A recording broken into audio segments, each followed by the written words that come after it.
nosaltres portem diverses coses així a Fitor. La primera d'elles és que presentem una aplicació en la que tenim els monuments que ja tenien digitalitzats de la Ribera en realitat augmentada. És una manera de promocionar un turisme novedós, intel·ligent i innovador. També venim per a presentar els camins naturals, el camí natural, la via antiga del tren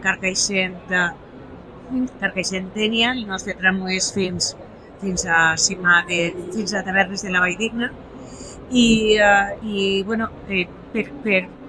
Perquè se li donen la importància que té i també perquè puguem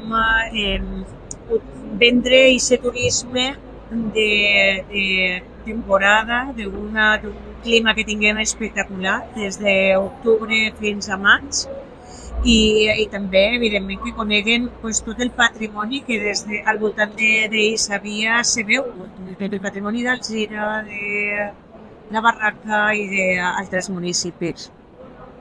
I quins projectes de cara al futur ens pot avançar en quant a turisme, clar?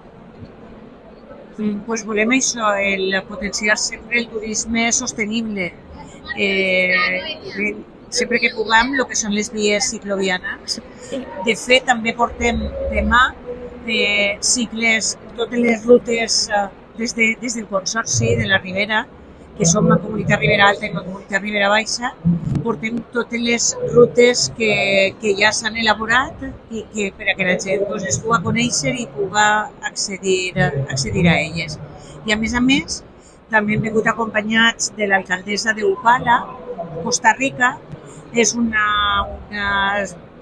lloc que està germanat en la mancomunitat des de fa anys i que ara nosaltres que hem estat allí i hem vist com és Upala, volem ajudar-los perquè tenen un potencial extraordinari per a un turisme sostenible, en uns paisatges impressionants i hem vingut acompanyats d'ells per a que coneguen Fitur i puguem també donar a conèixer el seu producte.